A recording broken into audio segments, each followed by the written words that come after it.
We're going to talk about life, and life being the game that you play. I know it's not a game, but we're going to liken it to the game of life. And a few months ago, I had the staff in a staff meeting. They thought, what are we going to do at staff meeting? We played games. We played board games. And we played the game of life, and I had them write down biblical principles that they learned by playing this board game called life. And so through that, we wrote this series, and we want to talk to you over the next 5 weeks about decisions. You have a lot of decisions to make in life. And so if you have a Bible, an iPhone, iPad, Droid, maybe you got an old-fashioned Bible like I've got, or you can read along with me on the screens, or you can read it at the top of the worship guide. We're going to read our key verse found out of James chapter 4. And I'm going to read verses 13 and 14 in your hearing. And it says, "Come now, you who say, today or tomorrow we will go to such and such a city, we'll spend a year there, buy and sell, and make a profit. Whereas you do not know what will happen tomorrow." And this is our question: for what is your life? It is even a vapor that appears for a little time and then vanishes away. Now, maybe you're in this room and you're young and you're like, man, I got my whole life to live. It just seems like yesterday I was in a 1984 Firebird. The one headlight worked, one did not. It just seems like yesterday. Now, I have a 16-year-old who's driving, a 10-year-old who wants to drive, and a 40-year-old woman that I don't want to drive in my life. And so I'm like, what in the world has happened? I mean, I thought, man, it's taken so long to grow up. And now, I'm like, what just happened? And I think the older you get, the faster life moves. And the problem with life is that you have to make decisions. And you have to make decisions in life when you're the least prepared to make those decisions. Like when you're 18 years old, you have to decide the career path that you want to do for the rest of your life. When I was 18 years old, I was just thinking about how I was going to get to the football game on Friday night, where we were going to eat after the football game, and what we were going to do over the weekend. And I wasn't even thinking about, every time 7 o'clock in the morning rolls around, the alarm clock goes off. I wasn't thinking about where I wanted to go to work every day, but I was having to make a decision at 18 of what I wanted to do with the rest of my life. Or let's back it up 2 years. When you get the car keys, and you're like, man, I get my car, and you make a decision because you think a car means freedom. And you're like, man, I'm free. I can get away from my parents.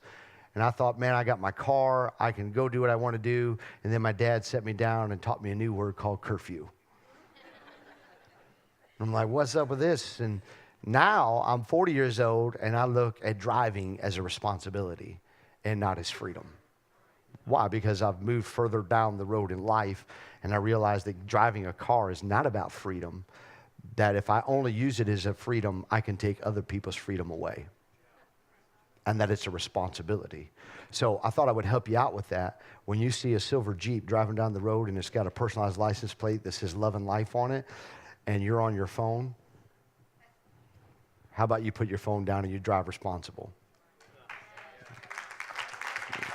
And you say, because you just made a decision. You made a critical decision that the text message or whatever it is that you're doing on your phone is more important than your safety and everybody else's safety. Amen. Life is about decisions. Matter of fact, scientists say that as an adult, you make 35,000 decisions a day. So ladies, when you ask your husband what's on your mind and he says nothing, he's lying. Matter of fact, as soon as you ask that question, a whole domino effect happens, and he's trying to figure out how to answer your question without getting in trouble. He's like, what do I say now? Or when you say, honey, does this make me look fat? There is 1,000 decisions running through that man's mind, to which he says nothing. So an average adult makes 35,000 decisions a day. An average child makes 3,000 decisions a day. which their 3,000 decisions causes the parents to make other decisions. Like they've made a decision to throw a fit in the middle of the store. They're laying on the floor, throwing their fit, beating their head against the wall. What do you do? Do you discipline them? Do you spank them? Do you put them in timeout? Do you have a conversation? Do you say, my mom and dad would have utterly destroyed and killed me? Or do you take a picture of it and publicly shame them on Facebook? Let me tell you, here's the decision that I have made. I walk away and let Melissa deal with it.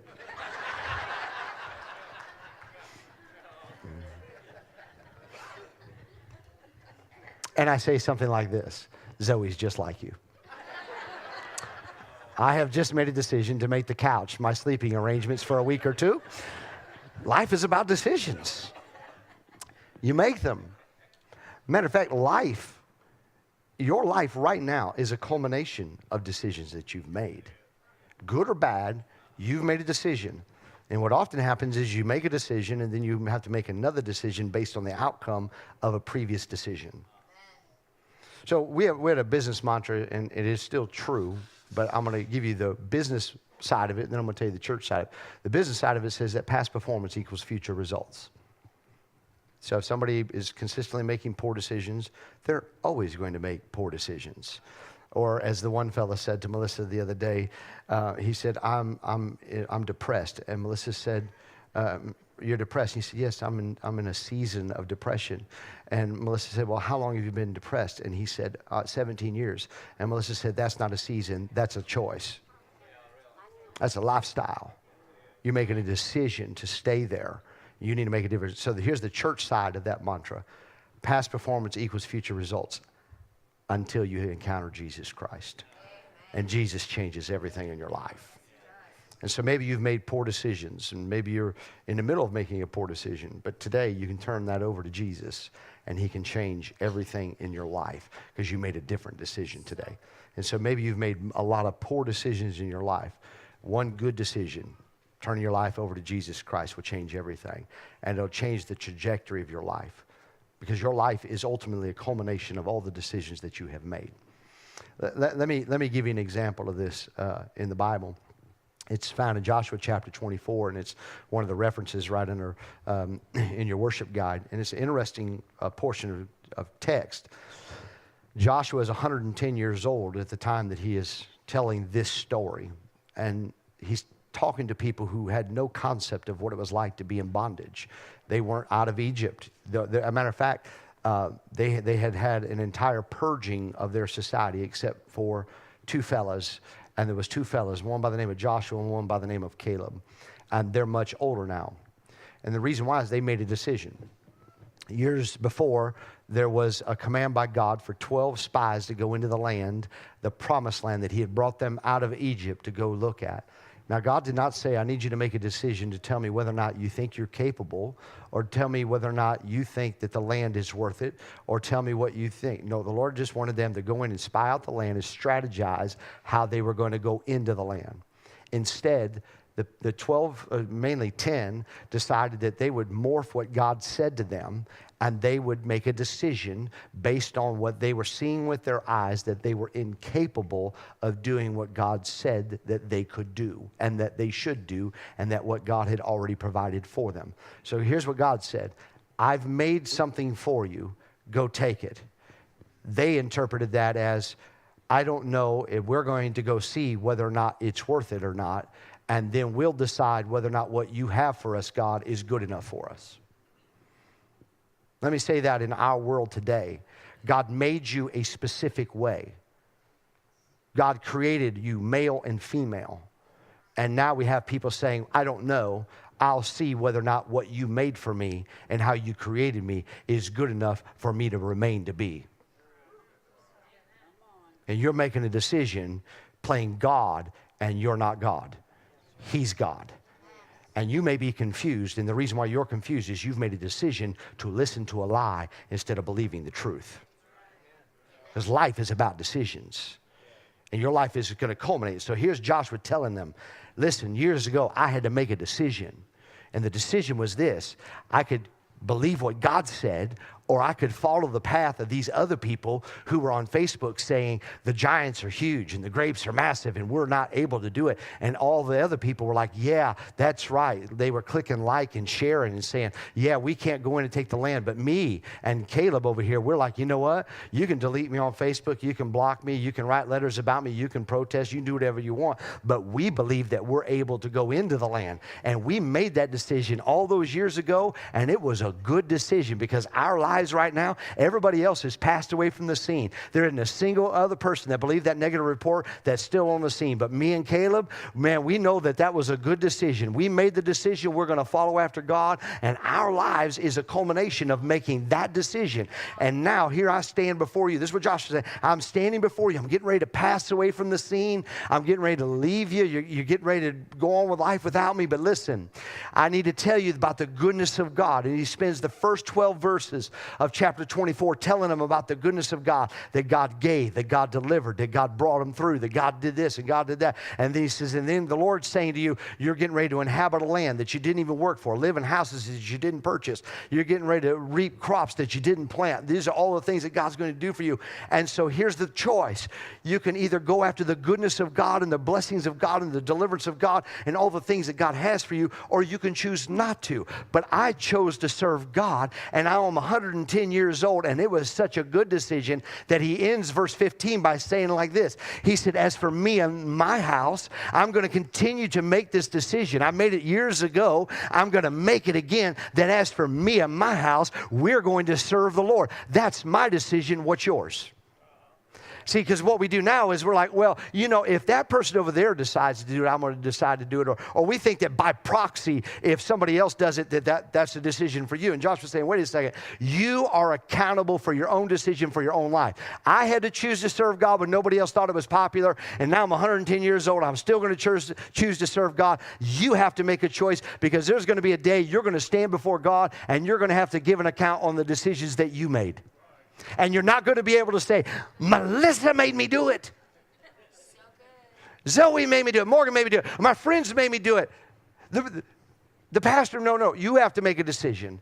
And you have, because your life is a culmination of your decisions. That's they're going to throw it up here. Life is just a culmination of your decisions. Now, no doubt there are times that my life is affected by other people's decisions.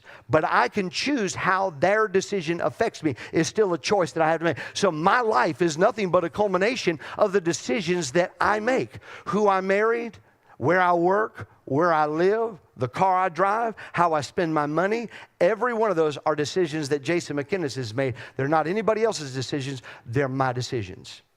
And now, scientists will tell you that there's 4 basic ways to make a decision. I'm going to categorize it in this. There are 2 decisions that you can make. And this is point number 2 in your worship guide. The one way to make a decision is to make a decision that derails your life. If you make a decision that derails your life. So let me give you a biblical example of this. It's the first story after creation. It's perfection in the Garden of Eden, all right? I mean, this is an amazing thing. God created Adam, the perfect woman. And whatever that is in your mind, that's what God created. I mean, it's Carrie Underwood and Jennifer Aniston mixed together. I call her Melissa. See, y'all thought I was going to get in trouble. I made a decision. My mama didn't raise no dummy. So God created the perfect woman. They're in the garden. They don't have to punch a time clock. They have no children.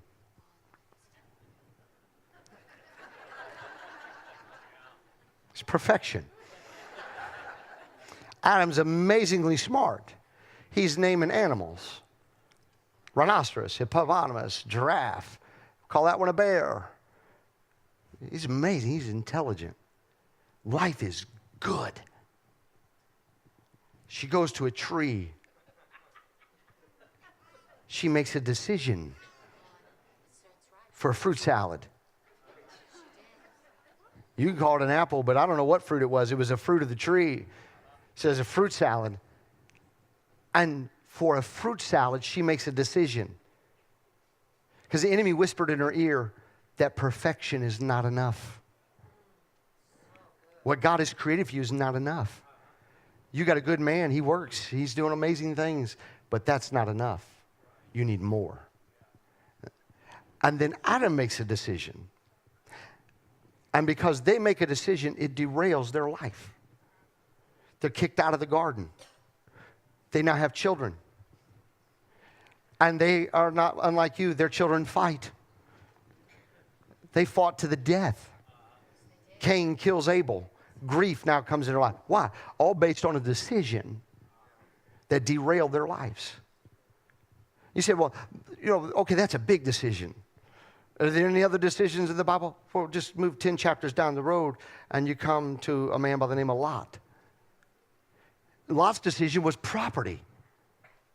You think, well, that has no bearing on eternity. It's just where you're going to pitch your tent and where you're going to live and where you're going to attend and what you're going to do. But Lot was given the choice to choose this land or that land, and he chose to pitch his tents towards Sodom and Gomorrah. And ultimately, that decision, the domino effect of that decision, caused Lot to lose his entire family. All right, here's another one. How about Judas? I mean, here's a guy walking with Jesus, talking with Jesus. He witnessed Jesus do all kinds of things. He watched Jesus take a Happy Meal, turn it into Golden Corral. And he's like, you know what? I think 30 pieces of silver would suffice that relationship. Think about that. There's another one. The Apostle Paul is in prison, and he's getting pulled out of prison to talk to a man by the name of Felix. This is found in Acts chapter 24. And he brings him out, and Felix is trying to figure some things out. And he's talking to the Apostle Paul about some things. And in verse 24 of Acts chapter 24, the scripture says that Paul has this audience now with a man by the name of Felix and Drusilla. Now, Drusilla is an interesting study. She's got some interesting grandparents and great-great-grandparents. She has Herod Agrippa, and then she has Herod the Great. She's got some crazy people in her family. One of them was eaten to death by worms in the courtyard, and the other one and ordered all the babies to be killed. The other one cut off the head of John the Baptist. That's her lineage.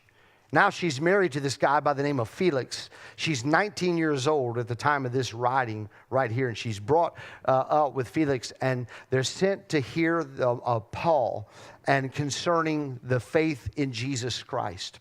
And so Paul is in chains. And now Drusilla and Felix are standing before him. And the next verse says that Paul began to reason with them. And he's talking with them. And there are three things that Paul begins to reason with them about. The first one is about righteousness. And so Paul begins to reason with them about being righteous. That, hey, how you're living and what you're going through, that's not righteousness with God. And so righteousness didn't really make him happen. So then he says, okay, I want to talk to you about self-control. The biblical word for that is temperance. I want to talk to you about self-control. So he begins to reason with them first about righteousness, and then I'm going to reason with you about self-control, and they don't make a decision to follow Jesus Christ. So then he reasons with them about the judgment to come. And he's like, look, you've got to make a decision right now. Your life is a culmination of the decisions that you make. And I'm asking you to make a decision about righteousness. I'm asking you to make a decision about self-control. And they weren't being moved to make a decision. So he begins to talk to them about the judgment that is to come. And the scripture says in the New King James, which you're reading there, that when he finished off reasoning about righteousness and self-control and judgment, that Felix was afraid. Now, the King James word there is the word trembling, but it is a Greek word which is the same word that they use for an earthquake. So Paul is reasoning. Let me say this. Paul is preaching to the 11 o'clock service on October the 1st of 2017, and he says, I need you to make a decision when it comes to righteousness. I need you to make a decision when it comes to self-control, or I need you to make a decision to avoid the judgment that is to come. And so he preached it so well, reasoned so well, that the guy that was listening to him is shaking like he is an earthquake. We would call that old-fashioned conviction. And so he's shaking with him. And so what happens almost every church service when the preachers say, listen, you need to make a decision. You need to make a decision. And life is a culmination of decisions. And you can't make a bad decision because you can make decisions that will derail your life. And I need you to make a decision. And here's what happens. There's a little voice that whispers into your ear and says, you don't have to make that decision right now. You don't need to make that decision right now. You can wait. You got another church service. You got another time. You don't make that decision right now. And listen, often when you delay making the right decision, you have derailed your life. And there are many things in your life right now that many of you know that you are making decisions right now that are derailing your life. And God is speaking to you. And God is reasoning with you. And God sent me to reason with you and to talk with you and say, hey, listen, let's talk about righteousness. Let's talk about self-control. Let's talk about avoiding the judgment to come. And you say, but my decisions really, they're not really that big of decisions. It doesn't sound like choosing property is that big of a decision. But if you remove yourself out of the initial decision and you look at the domino effect of a single decision and what it did to Lot and to Lot's family, that his wife was turned into a pillar of salt, that his daughters got him drunk and they had an incestual relationship, and then he winds up having this whole lineage of people who are not godly. You'd say, you know what? Choosing where I live is vitally important. That I make sure that I make a decision not to cast my tents towards Sodom and Gomorrah. Maybe I should pitch my tents towards the house of God. And it may not seem like that big of a decision, but ultimately it is a huge decision concerning my family, my faith, and my friends. Every decision is critical, and we make decisions that derail our lives. And here, the Apostle Paul is telling Drusilla and Felix, you can make a different decision, and the other category of decisions are not decisions that derail your life. I want you to make a decision that elevates your life. You can make decisions that derail, or you can make decisions, and this is number 3 in your worship guide, you can make decisions that would cause you to elevate your life. Now, Felix and Drusilla are given this option by the Apostle Paul, and they say, we're going to wait. Matter of fact, they waited at least 2 years before they ever made a decision. 2 years they waited to make a decision. Well, let me give you some example of people in the Bible who made decisions to elevate their lives. May seem very simple to you, but there was a woman by the name of Ruth. Ruth, what a story.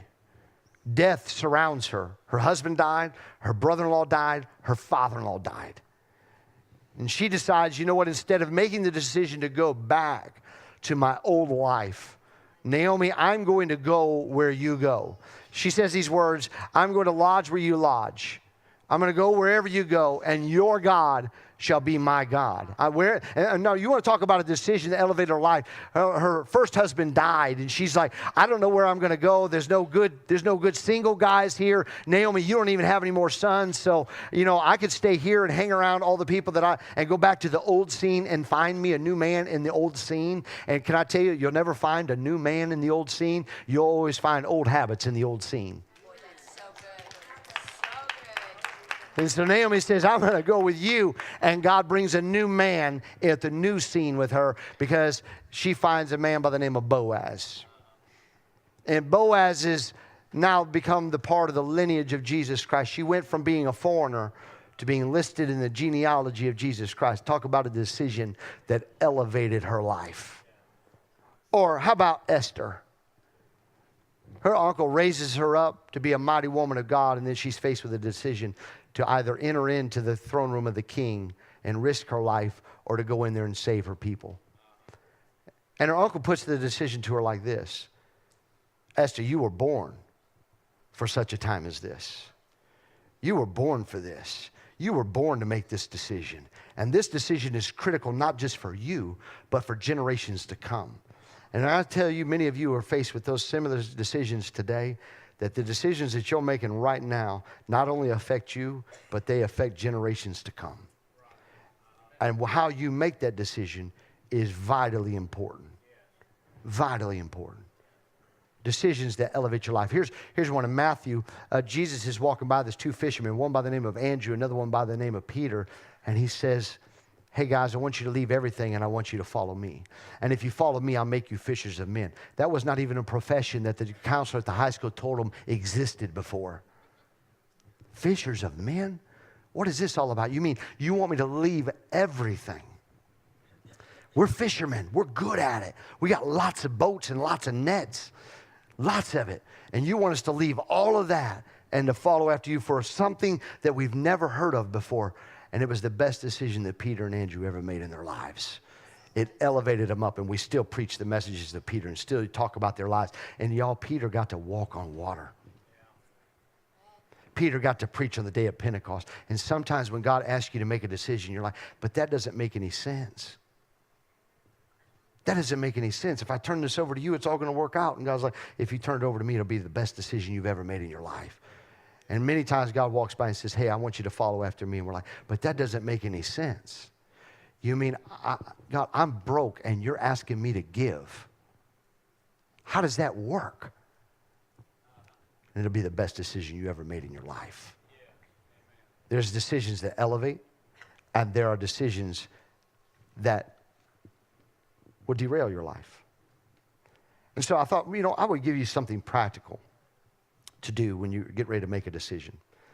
And there's an interesting story in the Bible. It's in Genesis. It begins in about chapter 37 and ends somewhere around Genesis 42. It's the story of Joseph. Most of you who've been to Branson, you've probably watched this show, Joseph and his coat of many colors.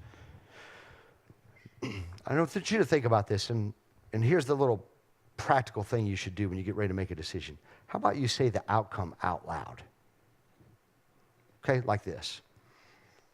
So Joseph's brothers were going out to feed their father's sheep.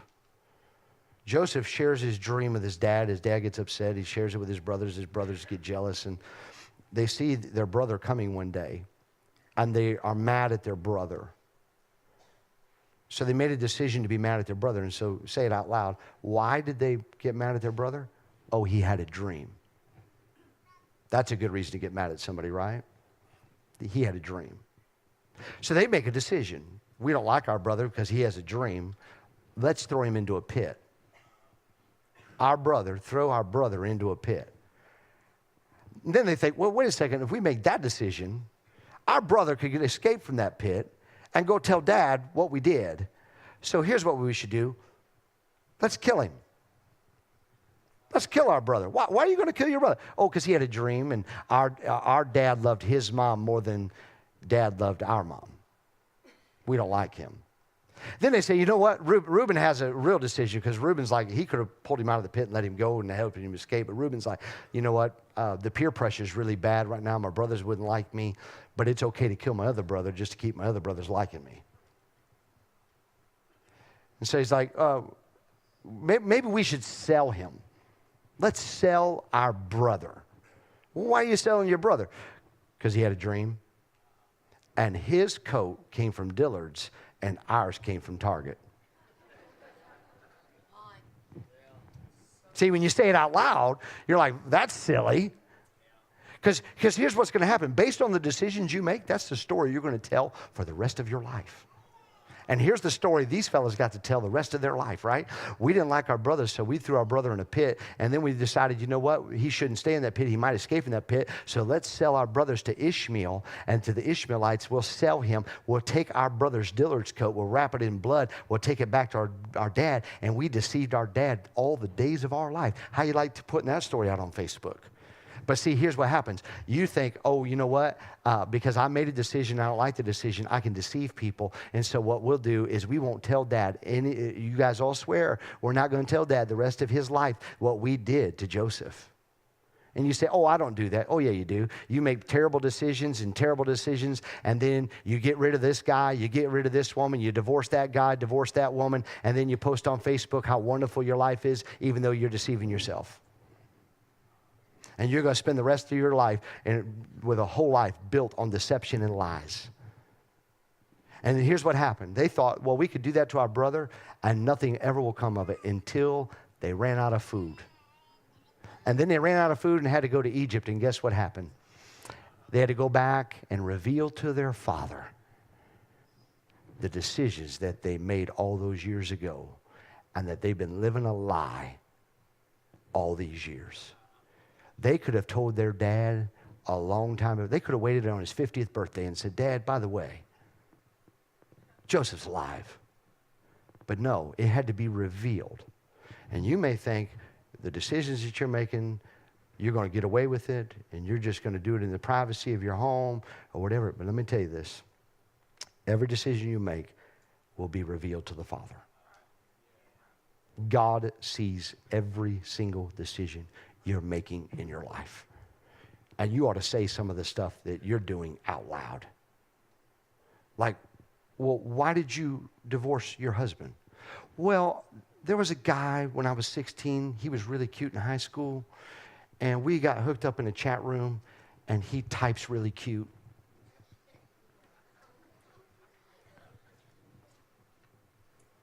And I just thought, maybe we could rekindle that old flame again. Why are you divorcing your husband? Oh, he wants to get involved at church. And I was praying for God to give me a good guy, and he wants to get involved in church. So what you're saying is, you would rather have a guy go carouse around on you and beat you and all those other things instead of having a godly guy in your life, right? See, it sounds crazy when you say it out loud. But when you just internalize it and then you go ahead and make the decision, you justify your behaviors. But then when you say them out loud, you realize you're making a decision based on lies.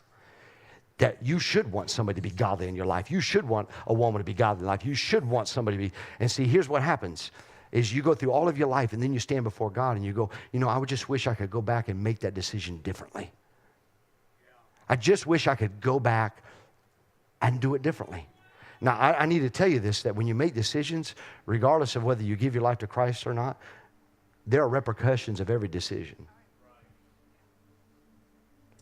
See, when I was 18 years old, I bought a beautiful cherry red Camaro.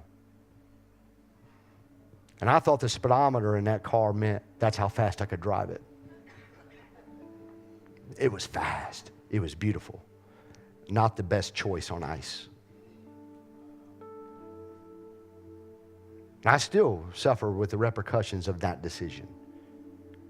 So last night, got home, knew I had to preach 3 times a day. I get my little rolling balls out, lay them on the floor, and I roll my back out. Why? Because I made a decision. And there's repercussions of it. And I could bemoan that, but it is what it is. I made the decision. Nobody else had their foot on the accelerator. I did. Nobody else had their hands on the steering wheel. I did. And I made a decision, and I have to live with the circumstances that I created based on the decision that I made. When you say it out loud like that, you driving a Camaro that fast on ice? Yeah, but in the moment, I wasn't even thinking about it. In the moment, I just wanted to get around that semi on that interstate. And I had no idea it would change the rest of my life. And you have this little voice whispering in your ear, just make this decision, make that decision. And listen, the best thing you can do is say your decisions out loud in a prayer to God. Yeah. And you'll find out, man, what I was getting ready to do is crazy. The other night, I was practicing this sermon on my list, and I started going down some of the things that I've dealt with as pastor over the last just 3 weeks. And I'm like, that sounds crazy, doesn't it? That sounds crazy, doesn't it? That's ludicrous that people make that decision. Ludicrous that people make, but yet you're making a decision thinking that you're going to get to do life again. And you only get to pass this way once. See, I don't know if y'all played this game right here as a kid. I did. It was totally different. When I bought 3 of these games and the staff played them, it was very interesting. Just some of the slight changes that they made to indoctrinate a new generation on how they make decisions. See, back when I was a kid and I played this game, when I ran out of money, I was out of the game. Not anymore. Now, you can go take a loan out from the bank. Sure. A loan? Payday loan. Sure. 156% compounding interest hourly. Sure, take a loan. And then when I was a kid, there was money actually passed out, like, dollar bills, $500 bills, and it was painful whether I was playing Monopoly or Life to give that money up. Because as I watched it decrease from my side of the board and watched theirs increase, it caused pain to happen. Now, don't worry about it. Matter of fact, it says right here, you can put millions of dollars on this card and just swipe it. No pain involved because you keep the card. Even though you're bankrupting yourself and putting your family in financial straits because you're making decisions in the moment. I just have to have a purse that says MK on it.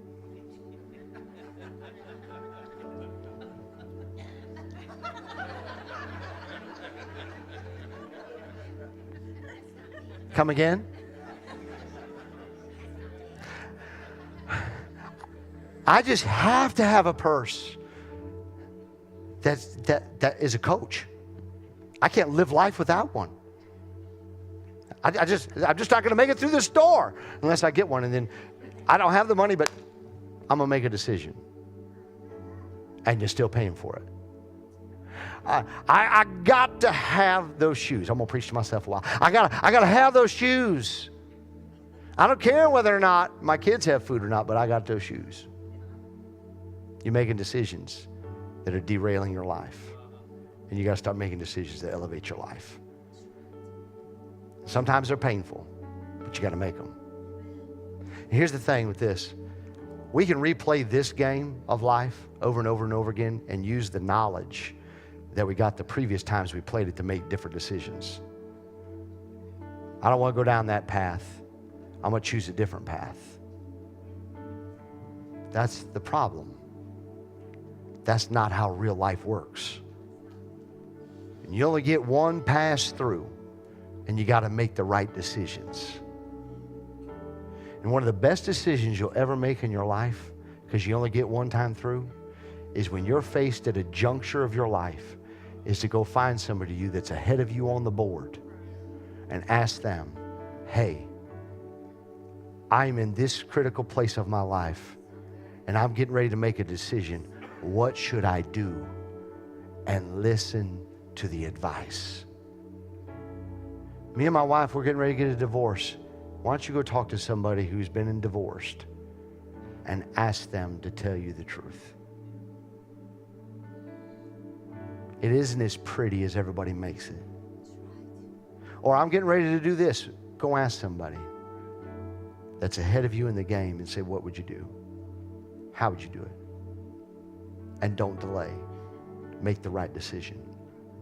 So here's what happened.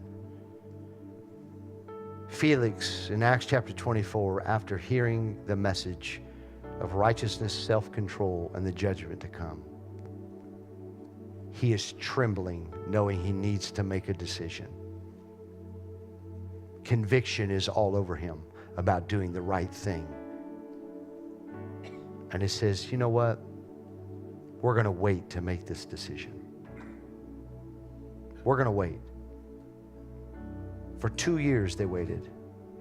And in that time, a riot broke out. Craziness was happening, and Caesar heard about it, and Caesar removed Felix from power and replaced him. And Felix has to return to Rome.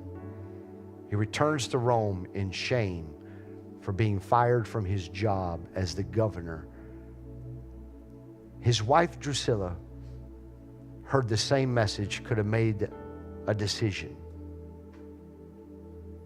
Instead, Drusilla says, you know what? I can't stay here in this shame. I need to go shopping. I got to go shopping. Drusilla goes shopping. She heads over to Florence to go shopping. And the first day of her shopping spree, Mount Vesuvius erupts. Big, huge volcano happens. The lava streams come down. And the judgment to come happened before she could make a decision to follow Christ. And you may be sitting in this room and you're like, you know what, I need to wait, and I'm telling you, as James said, you're planning your tomorrow, but you don't know what your tomorrow holds. And you need to make a decision. today. And not a decision that derails your life. You need to make a decision that elevates your life. You say, I don't know how to make this decision. I've never been in this place before. Well, in just a moment, we're going to have our prayer teams come, and these are people that are further down the board than you. And they'll help you make the decision, number one, to follow Christ. Number two, we're going to pray so that your decisions elevate.